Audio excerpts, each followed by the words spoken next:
चलिए बेटा, ये है आपका पाठ परिचय और पाठ का नाम है आपका अ, एक कहानी यह भी। ठीक है। एक कहानी यह भी के संदर्भ में सबसे पहले तो हमें ये जान लेना चाहिए कि मनु भंडारी ने पारिभाषिक अर्थ में कोई सिलसिलेवार आत्मकथा नहीं लिखी है। ठीक है। यानी कि जैसी आत्मकथा होनी चाहिए। आत्मकथा होती क्या है बेटा? आत्मकथा होती है कि जब से आपको अपने जीवन के बारे में याद है तब से आप सीक्वेंस से लिखिए उसे। उसे कहा जाता है आत्मकथा, जिसे हम जीवनी भी कहते हैं। ठीक है। आत्म परिचय भी कहते हैं, आत्मकथा भी कहते हैं। यानी कि मेरे मन की वो सब बातें जो मुझे बचपन से लेकर अब तक याद है, अगर मैं अपनी आत्मकथा के बारे में लिखना शुरू करूं तो मेरे को जहां से मेरी बचपन की यादें याद है वहां से लेकर मैं सीक्वेंस से चलूं, इसे कहते हैं आत्मकथा। कहते हैं आत्मकथा होती ऐसी ही है कि सिलसिलेवार होती है। लेकिन कहते हैं ऐसे में मनु भंडारी ने इस पारिभाषिक अर्थ में, यानी कि जो परिभाषा होती है आत्मकथा की, वैसी कोई सिलसिलेवार आत्मकथा नहीं लिखी है। अपने आत्मकथ्य में, अब देखिए मैंने विधाएं बताई हैं आपको हर पाठ में, तो ये जो विधा है ये है आत्मकथ्य। ठीक है ना। आत्मकथा, आत्मकथा का मतलब खुद की कथा कह रही है वो अपने बारे में बता रही है।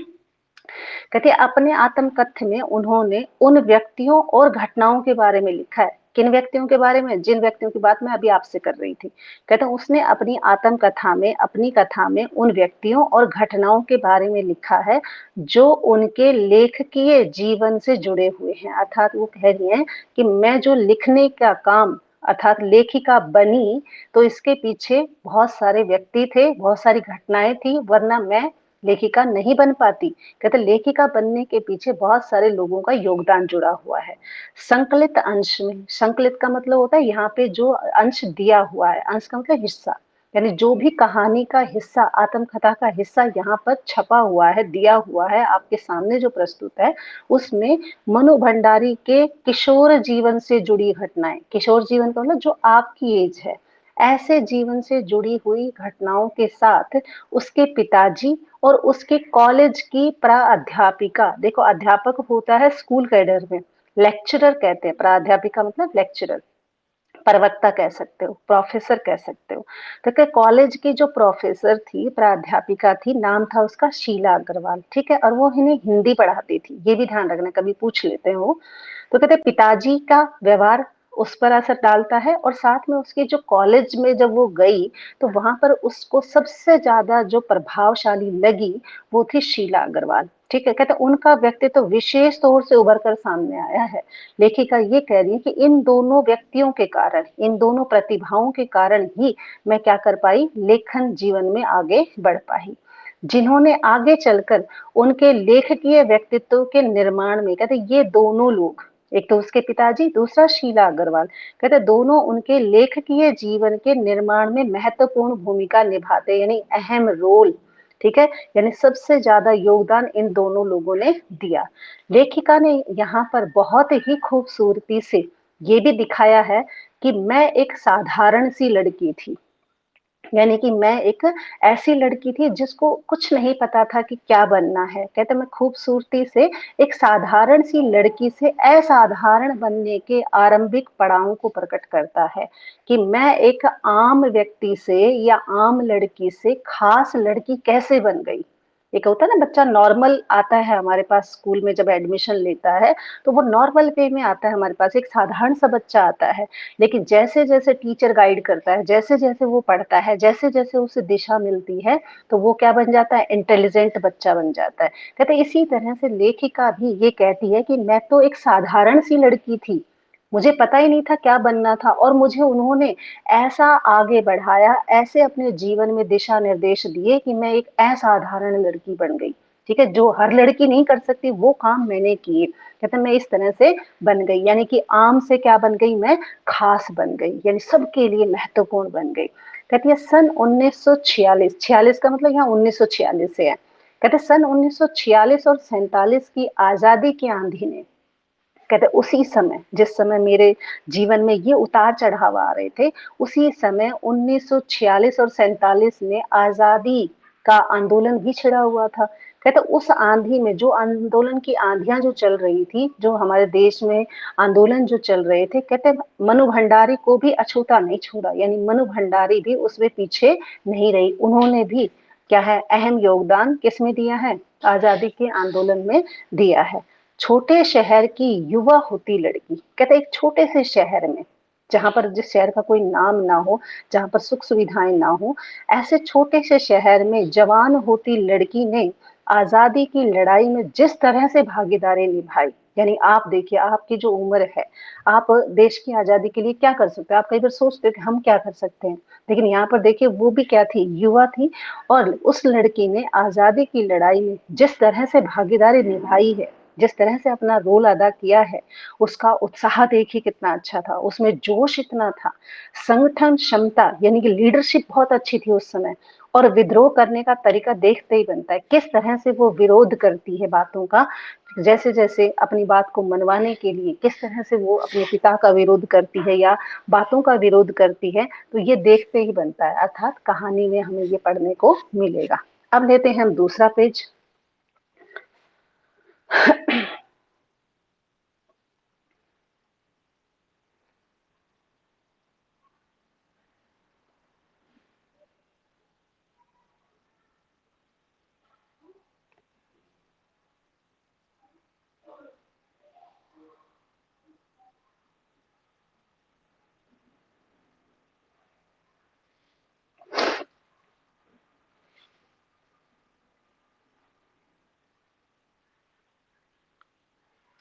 किताब आपके पास है, आप किताब से भी देख सकते हैं, बाकी आपके पास स्क्रीन पर पेज आ गया है। ठीक है, अब यहाँ से कहानी शुरू होती है। वैसे तो मैंने आपको बता ही दिया कि मनु भंडारी एक जो लड़की थी वो आम लड़की थी, लेकिन वो आम से कैसे बन गई, खास बन गई, सभी के लिए इंपॉर्टेंस उसकी अलग हो गई। ठीक है, कैसे वो एक साधारण सी लड़की, गांव शहर की, छोटे से शहर की लड़की किस तरह से अपने आप को निखारती है और कितनी मतलब अच्छी प्रतिभाशाली बन जाती है। ठीक है, उसकी कहानी पढ़ेंगे, कहानी से जुड़े रहिएगा आप।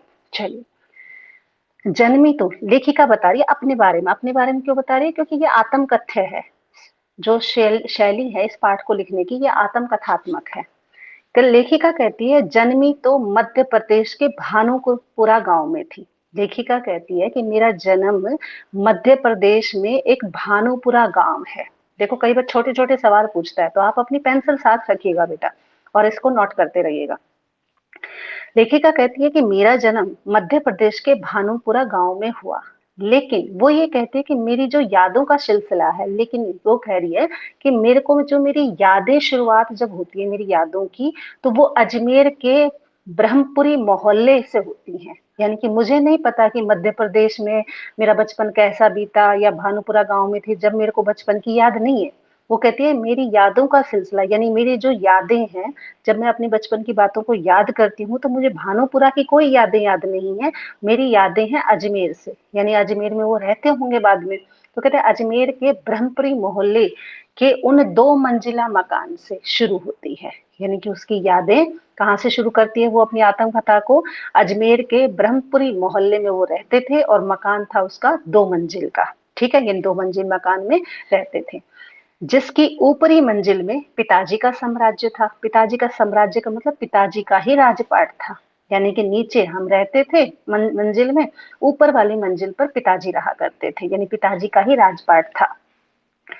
जहां पिताजी का साम्राज्य था ऊपर वाली मंजिल पर, यानी ऊपर वाले कमरे में, कहते जहां वे निहायत अव्यवस्थित ढंग से, निहायत का मतलब बहुत ही मतलब बेकार तरीके से, अव्यवस्थित ढंग से फैली बिखरी पुस्तकों को, पत्रिकाओं को और अखबारों के बीच या तो कुछ पढ़ते रहते थे या फिर डिक्टेशन देते रहते थे। देखिए, जब पिताजी ऊपर वाले कमरे में रहते थे तो कहते पिताजी का कमरा कैसा था, कहते पिताजी के कमरे में इधर उधर किताबें बिखरी रहती थी, पत्र पत्रिकाएं अखबार। कहते मैं जब देखा मैंने पिताजी को, जब से मुझे याद है, या तो वो क्या करते रहते थे, अखबारों को पढ़ते रहते थे। ठीक है, बीच बीच में उनके बीच में कुछ पढ़ते रहते या फिर देते डिक्टेशन। डिक्टेशन का मतलब है उपदेश। ठीक है, ये डिक्टेशन का ना कई बार वर्ड मीनिंग पूछ लेता है, जब आपका पैरा आएगा उसमें ये क्वेश्चन पूछेगा, अगर यही पैरा आता है तो डिक्टेशन का मतलब होता है उपदेश देना, जिसे आप अपनी भाषा में क्या कहते हो कि भाषण दे रहा है। ठीक है, जैसे हम कुछ भी बताने लग जाएं आपको, तो आपको लगेगा नहीं मैडम तो है ना भाषण देना शुरू कर दिया। तो कहते पिताजी का भी यही रवैया था, या तो वो कुछ पढ़ते रहते और पढ़ने के बाद कुछ ना कुछ उपदेश के रूप में हमें बताते रहते, बेटा ऐसे किया करो, ये किया करो, वो किया करो, तो वो डिक्टेशन देते रहते। कहते नीचे हम सब भाई बहनों के साथ रहती थी। कहते नीचे वाले कमरे में हम सब भाई बहनों के साथ रहती थी, का मतलब हम सारे नीचे रहते थे। और उसके साथ ही रहती थी हमारी बेपढ़ी लिखी व्यक्तित्वहीन माँ। देखो उसने अपनी माँ का चरित्र बताया है कि उनकी माँ का व्यक्तित्व कैसा था, कि हमारी माँ बिना पढ़ी लिखी थी, व्यक्तित्वहीन थी। व्यक्तित्वहीन का मतलब ये होता है कि बेटा जिसका घर में कोई अस्तित्व ही ना हो, यानी कोई पूछता नहीं था माँ को, ठीक है। क्या है व्यक्तित्वहीन का मतलब है जिसकी एक तो पर्सनैलिटी हो, कहते घर में उसकी कोई पर्सनैलिटी नहीं थी, यानी कि कोई दबदबा नहीं था। कहते वो थी मेरी माँ। माँ सवेरे से शाम तक हम सब की इच्छाओं और पिता की आज्ञाओं का पालन करने के लिए सदैव तत्पर। यानी माँ का स्वभाव बताया उसने कि मेरी माँ ऐसी माँ थी जो हम सब की इच्छाओं को पूरा करती थी। इच्छा का मतलब जो भी हम बच्चे कह देते वो करने के लिए तत्पर रहती थी। और पिता की आज्ञाओं का पालन, यानी पिताजी ने कोई भी ऑर्डर दे दिया तो आज्ञा समझकर उसका पालन करने के लिए सदैव तत्पर, मतलब हमेशा अलर्ट रहती थी, चाहे वो हमारी इच्छा हो या पिताजी की आज्ञा। आगे लेखिका कहती है कि अजमेर से पहले पिताजी इंदौर में थे। ठीक है, अब वो कह रही है कि देखो वहां भानुपुरा की उसे कोई याद नहीं है, अब वो कह रही है कि अजमेर में हम रहते थे, उससे पहले पिताजी इंदौर में रहा करते थे। ठीक है, कहते जहां उनकी बड़ी प्रतिष्ठा थी। यानी इंदौर में जब वो रहते थे, या तो हो सकता है बेटा किसी सिलसिले में या किसी नौकरी या जॉब के सिलसिले में वो इधर उधर ट्रांसफर होते रहे होंगे। तो कहते अजमेर से पहले उसके पिताजी जब इंदौर में रहते थे, इंदौर का जो माहौल था वो कैसा था। कहते इंदौर में जहाँ रहते थे वहां पर, जब पिताजी इंदौर रहते थे तब वहां पर उनकी जो है बड़ी प्रतिष्ठा थी, यानी कि समाज में सब लोग उन्हें सम्मान देते थे। उनका बड़ा सम्मान था, उनका नाम भी बहुत था। अब नाम क्यों था, सम्मान क्यों देते थे, यानी कि धाक क्यों थी इंदौर में उनकी, सब लोग उनको क्यों पूछते थे, इसके पीछे कारण बता रही है लेखिका। क्या बता रही है कि कांग्रेस के साथ साथ, यानी कांग्रेस की पार्टी से वो जुड़े हुए थे। ठीक है, और इसके साथ साथ समाज सुधार के कामों से भी जुड़े हुए थे, यानी समाज सुधार का कोई भी काम होता तो पिताजी आगे रहते। अब ऐसे लोग आगे रहेंगे तो सम्मान सब करते हैं, लोग जानने भी लगते हैं ऐसे लोगों को। एक तो ये कारण था कि वो कांग्रेस पार्टी से जुड़े हुए थे और समाज सुधार के कार्यों में भी जुड़े हुए थे। और क्या कारण था, कहते शिक्षा के वे केवल उपदेश ही नहीं देते थे, कहते वो शिक्षा के बारे में क्या कि बेटा पढ़ लिया करो, ये होगा, अच्छी पढ़ाई करोगे जॉब मिलेगी, ये मिलेगा वो मिलेगा। कहते वो शिक्षा के बारे में केवल उपदेश का मतलब भाषण ही नहीं देते थे, अपितु उन दिनों 8 8 10 10 विद्यार्थियों को अपने घर रख कर पढ़ाया करते थे, यानी एज ए ट्यूशन के रूप में, लेकिन फीस नहीं लेते थे उसने बताया। कहता है ऐसे मेरे पिताजी इतने अच्छे थे कि कांग्रेस पार्टी के साथ जुड़ने के साथ साथ समाज सुधार के कामों में जुड़े होते थे। शिक्षा को तो वो बहुत महत्वपूर्ण मानते थे, और ऐसे में जो बच्चे गरीब होते थे उन गरीब बच्चों के परिवार के बच्चों को 8 8 10 10 विद्यार्थियों को अपने घरों में रखकर पढ़ाया करते थे फ्री में। ठीक है, इतने दरिया दिल थे, यहाँ पर उनकी दरिया दिली का वो है। कहते जिनमें से कई तो बाद में ऊंचे ऊंचे ओहदों पर पहुंचे। ओहदे का मतलब होता है पोस्ट, पद। ठीक है, कहते इसमें से जो मेरे पिताजी जिन बच्चों को पढ़ाते थे वो कई तो ऐसे बच्चे निकले जो बहुत अच्छे अच्छे ऑफिसर बने, अच्छे अच्छे पोस्ट पे पहुंच गए। किसकी बदौलत, मेरी पिताजी की बदौलत। तो ऐसे में पिताजी की बदौलत जब बच्चे इतना अच्छे पद पर जाएंगे तो उनके पेरेंट्स और वो बच्चे सम्मान क्यों नहीं करेंगे। तो कहते मेरे पिताजी का वहां बहुत सम्मान था। कहती है लेखिका कि ये उनकी खुशहाली के दिन थे। कहते हमारे घर के आसपास या घर में खुशनुमा माहौल था। ठीक है, पिताजी का खूब मान था, लोग खूब उनको सम्मान देते थे, शिक्षा के क्षेत्र में वो आगे बढ़ रहे थे। ठीक है, समाज का भला भी कर रहे थे और विद्यार्थियों को पढ़ाते थे, तो उनके परिवार वाले पिताजी के एहसानमंद थे। कहते ये हमारे खुशहाली के दिन थे, यानी जीवन लाइफ जो है बहुत ही अच्छी चल रही थी। और उन दिनों उनकी दरिया दिली के चर्चे भी कम नहीं थे। कहते इसके साथ साथ मेरे पिताजी दरिया दिली थे। दरिया दिली का मतलब किसी गरीब को दुखी देखकर वो दुखी हो जाया करते थे। जैसे 8-8 7-7 बच्चे जैसे घर पे पढ़ा ले, कई कह देते हैं जी क्या करें शिक्षा के बारे में, आप तो खूब बताते हो लेकिन जी पैसे नहीं है, या इस तरह से हम तो पढ़ा ही नहीं सकते, हम तो ध्यान ही नहीं दे सकते, तो वो कहते थे मेरे पास छोड़ जाओ। तो वो 8-8 10-10 बच्चों को फ्री में घर पे रखकर पढ़ा दिया करते थे। ऊपर वाले कमरे में तो रहते ही थे, तो इसलिए वहां पर रखकर पढ़ा लिया करते थे। कहते ऐसे में मेरे पिताजी की दरिया दिली के चर्चे भी बहुत थे, यानी कि लोग कहा करते थे वो तो एक बहुत भला इंसान है, सबकी मदद करता है। ऐसे चर्चे उस समय इंदौर में मेरे पिताजी के खूब थे। अब लेखिका कहती है एक तरफ तो मेरे पिताजी बेहद कोमल थे। कोमल का मतलब देखो सॉफ्ट नेचर के थे, और संवेदनशील व्यक्ति भी थे, यानी किसी को दुख को देखकर दुखी भी हो जाया करते थे। अब लेखिका कह रही मेरे पिताजी एक तरफ सॉफ्ट हैं, दूसरों की मदद करने वाले हैं, तो लेकिन कहते दूसरी तरफ वो बेहद क्रोधी भी थे। यानी कि कहते दूसरी तरफ अगर मैं देखूं तो मेरे पिताजी को गुस्सा भी बहुत आता था, ठीक है, और अहंकारवादी थे। अहंकारवादी का मतलब नाक ना कट जाए कहीं, ऐसे सवाल पर तो वो क्या है बिल्कुल भी बर्दाश्त नहीं करते थे। यानी कि अहंकार बहुत था उन्हें। यानी ऐसा व्यक्ति जो कोमल भी हो, संवेदनशील भी हो, जो सॉफ्ट नेचर का होगा उसे गुस्सा कैसे आएगा। तो यहाँ पर लेखिका बता रही है मेरे पिताजी में ये दो चीजें तो अच्छी थी, लेकिन साथ साथ में वो ये भी कह रही है कि मेरे पिताजी को बेहद क्रोध और अहंकार भी बहुत ज्यादा था। देखो जो सामाजिक कार्यकर्ता होता है, जो समाज में जिसका इतना नाम होता है, तो उसको गुस्सा नहीं आता, लेकिन कहते मेरे पिताजी गुस्सा भी बहुत आता था और अहंकार भी बहुत होता था अपने कामों पर कि मैं इतना कुछ करता हूँ। कहते ये सिर्फ लेखिका करिए मैंने महसूस किया है कि मेरे पिताजी ऐसे थे। जैसे आपके बारे में, आपके पिताजी के बारे में कोई पूछे कि बेटा आपके पिताजी कैसे, तो आप कहोगे वैसे तो बहुत अच्छे हैं, कभी कभी तो बहुत प्यार दिखाते हैं, लेकिन मैडम गुस्सा बहुत आता है। ठीक है, तो यही चीज यहाँ पर है कि उसके पिताजी बेहद कोमल और संवेदनशील व्यक्ति थे, तो दूसरी तरफ बेहद गुस्से वाले और अहंकार से भरे रहते थे। ठीक है, बड़ा घमंड था उन्हें इन बातों पर। और आगे चलते हैं। कहते पर ये सब तो मैंने केवल सुना था। अब लेखिका ये क्यों कह रही है मैंने सुना था, कहते क्योंकि बचपन था मेरा, मुझे नहीं पता था मेरे पिताजी कैसे। कहते मैंने लोगों से सुना था कि इंदौर में जब मेरे पिताजी थे तो ऐसे थे, ऐसे, जैसे आपने सुना होगा, आपने पढ़ा वहां पर, आपकी कृतिका में आपने पढ़ा होगा मेरे संग की औरतें, मेरी एक नानी थी, मेरी एक दादी थी, मेरी एक माँ थी। कहते इसी तरह से यहाँ पर भी क्या है, कहते मैंने अपने पिताजी के बारे में केवल सुना था कि पिताजी ऐसे ऐसे हैं। ठीक है, ऐसे सुनते हैं, जैसे माँ बता देती है नहीं तेरे पापा को बेटा बहुत गुस्सा आता है, लेकिन क्या है आपने सुन रखा है, लेकिन किसी दिन आप पर गुस्सा होंगे ना, तब आप क्या करोगे, सुनोगे नहीं, देखोगे कि अच्छा इतना गुस्सा आता है। तो कहते हैं इसी तरह से मैंने अपने पिताजी के बारे में ये सब सुन रखा था, देखा तब तो इन गुणों के भग्न अवशेष को ढोते हुए पिता थे। ऊपर जो भी चीजें उन्होंने अपने पिता के बारे में अच्छाइयां बताई हैं, कहते ये तो मैंने सुना था, लेकिन जब मैं समझदार हुई, जब मैं देखने लायक हुई, जब मैं समझने लायक हुई कि मेरे पिताजी क्या हैं, तब तो वे इन गुणों के, इन गुणों का मतलब कौन से, जो ऊपर दिए हुए हैं जो अच्छे गुण हैं, कहते इन गुणों के भग्न अवशेष, भग्न अवशेष का मतलब, भग्न का मतलब वो टूटे हुए, खंडर, अवशेष का मतलब टुकड़े। कहते अब मेरे पिताजी इन गुणों के टूटे फूटे टुकड़ों के सहारे जी रहे थे। ढोना, ढोना का मतलब होता है मजबूरी के कारण जीना। ठीक है, कई बार आप कहते हैं मैडम ये किताबों का बोझ ढो रहे हैं। ठीक है, ढोना का मतलब होता है जबरदस्ती।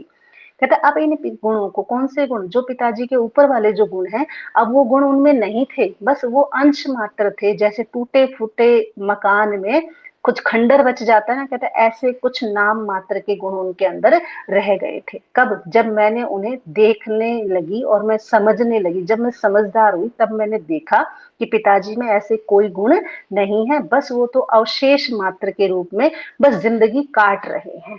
ठीक है, अब जिंदगी क्यों काट रहे थे, ऐसा क्या हुआ था जिसके कारण उनके ये सारी प्रतिष्ठा, ये सारा मान सम्मान, ये सारी दरिया दिली, ये कोमलता, संवेदनशीलता, ये नष्ट हो गई थी, ऐसा क्या कारण था।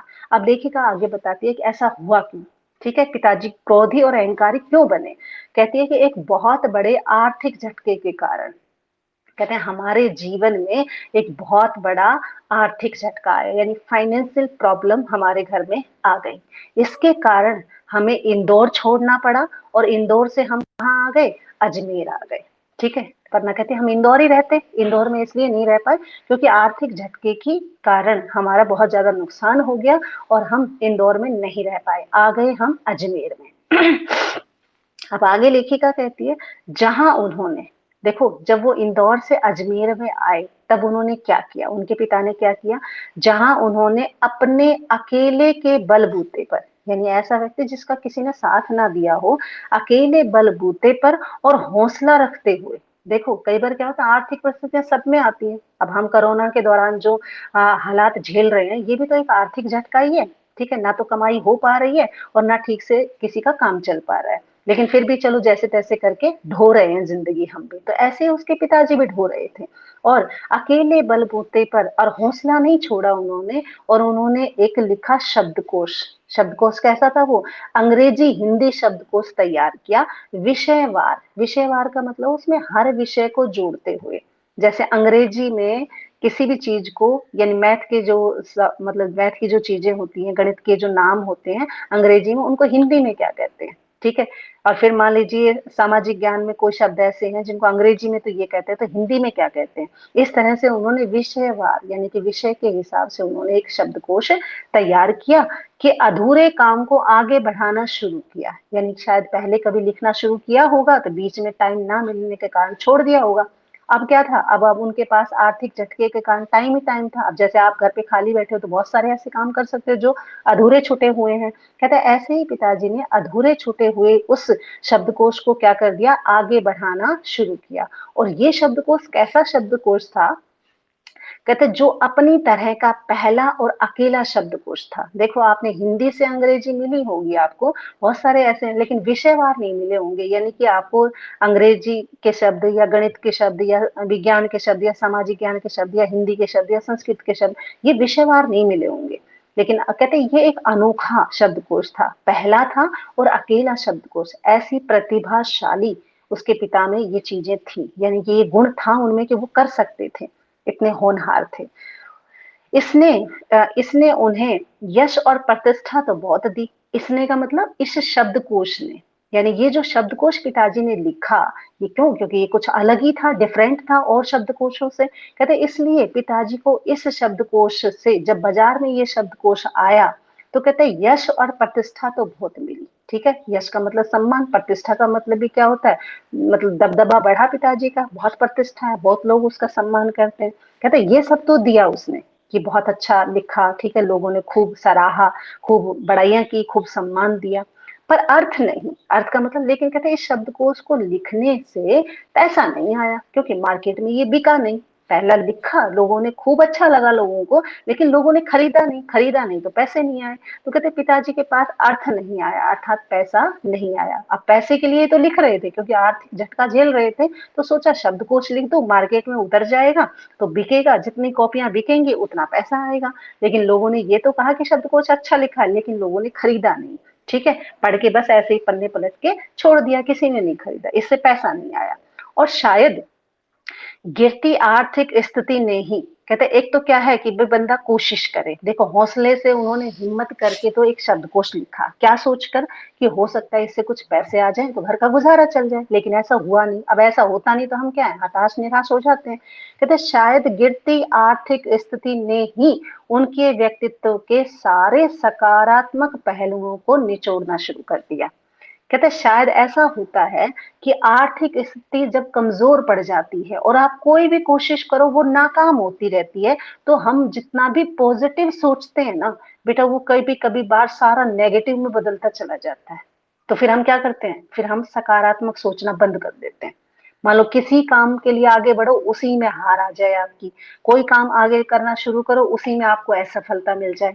तो कहते हैं ऐसे में जितना भी व्यक्ति पॉजिटिव सोचने की कोशिश करेगा ना तो भी नकारात्मकता उसके अंदर आ जाती है कि नहीं यार अब की बार नहीं करूंगा, दो बार तो करके कर चुका इस काम को, असफल हो जाता हूँ, तो वो हिम्मत नहीं करता बेचारा, यानी हिम्मत नहीं होती उसकी, तो कहते हैं शायद पिताजी के साथ भी ऐसा ही हुआ था, पिताजी जितना सकारात्मक सोचते थे वो सारा सकारात्मक पहलू निचोड़ना शुरू हो गया, यानी धीरे धीरे उनकी सकारात्मकता क्या हो गई, खत्म हो गई, क्यों, क्योंकि वो कितना सकारात्मक रखे, एक बार बच्चा टेस्ट देता है, दो बार देता है, पहली बार देता है उतना ही जोश है, दूसरी बार देता है उतना ही जोश है, तीसरी बार देता है उतना ही जोश है, शायद चौथी बार देगा तो गया, 3 बार तो दे चुका, अब भाई बस की बात नहीं है। तो वो क्या है, सकारात्मक सारी चीजें क्या है, निचोड़ना शुरू कर देती है, खत्म होनी शुरू हो जाती है। कहते सिकुड़ती आर्थिक स्थिति के कारण, कहते पिताजी के साथ भी ऐसा ही था। एक तो आर्थिक स्थिति धीरे धीरे सिकुड़ती चली गई, कम होती चली गई, यानी पैसा कमाने की सोचते उसी में असफलता हाथ लगती, और अधिक विस्फारित उनका अहम, यानी कहते इसमें सबसे ज्यादा जो रोल है ना, वो मेरे पिताजी का अहंकार का है।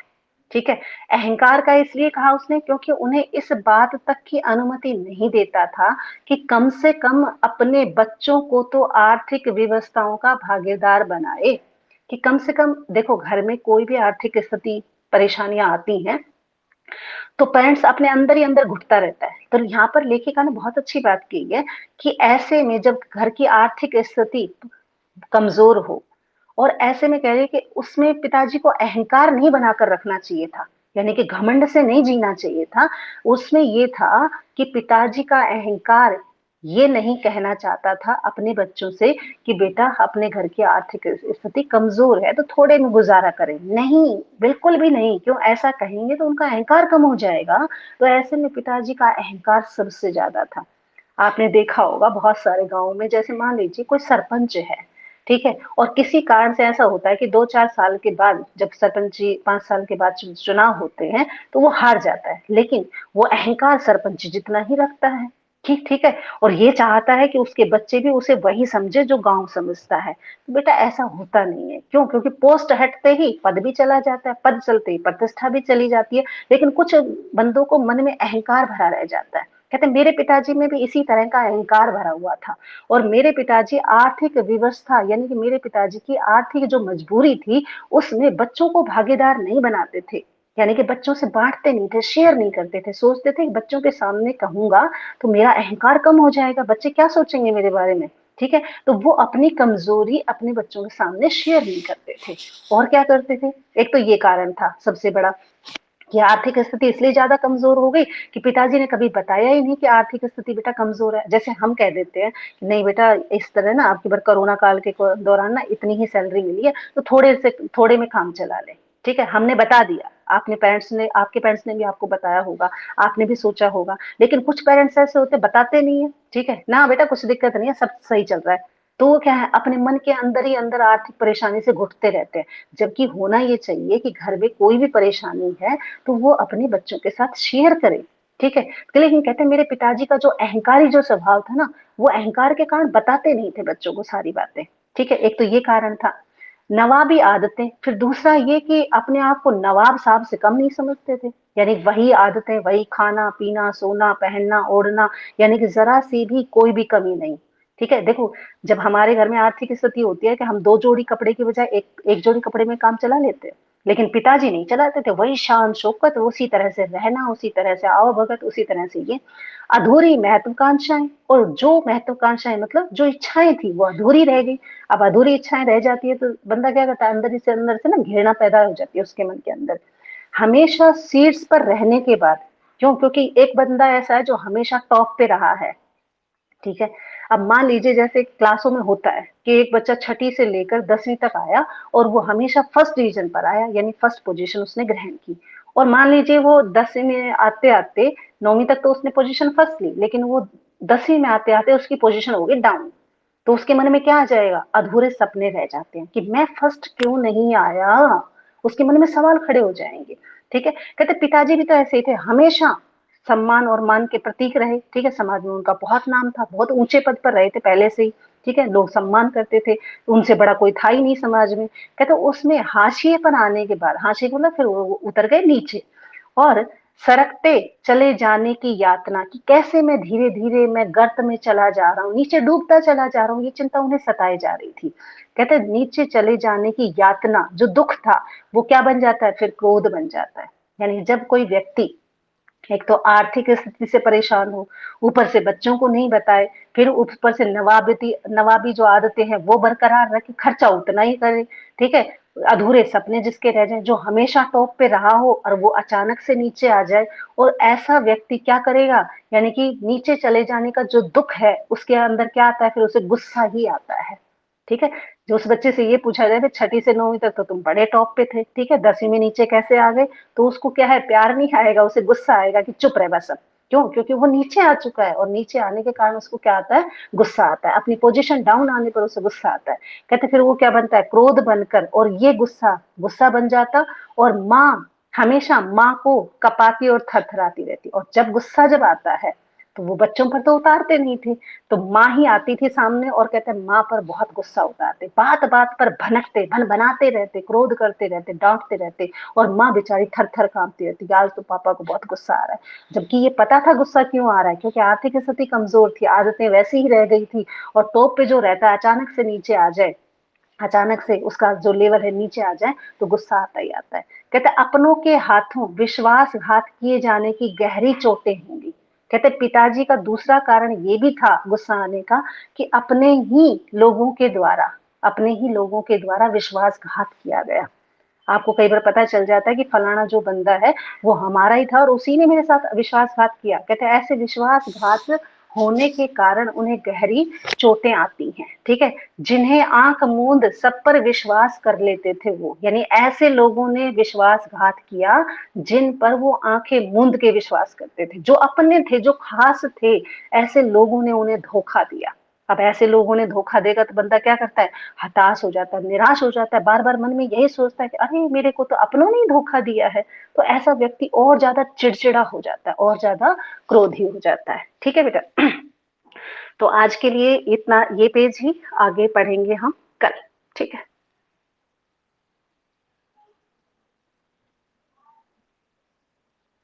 हाँ जी बताइए, पाठ समझ में आया? ठीक है, इसको एक बार दोबारा पढ़ लेना, बहुत अच्छी कहानी है, मैंने बताया बहुत अच्छी। जैसे जैसे आप पढ़ोगे ना, तो आपको लगेगा कि वास्तव में ऐसा हमारे आसपास हमारे घरों में भी होता है।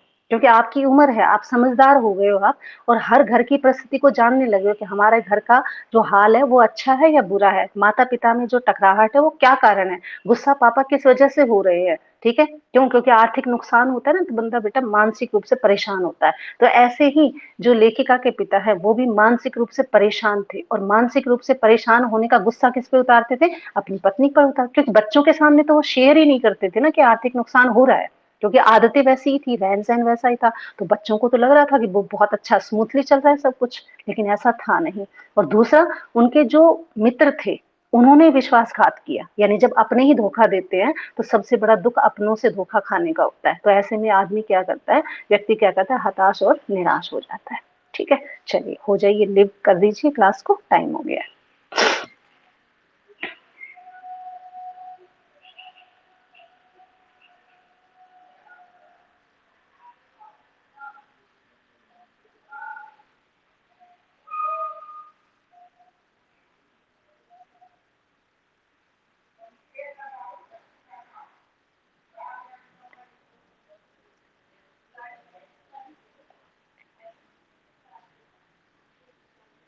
हाँ जी बेटा, हाँ जल्दी करो।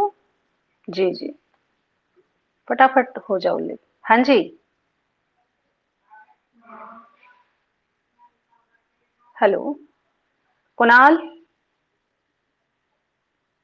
कुणाल क्लास में हो? हेलो कुणाल, आवाज सुन पा रहे हो?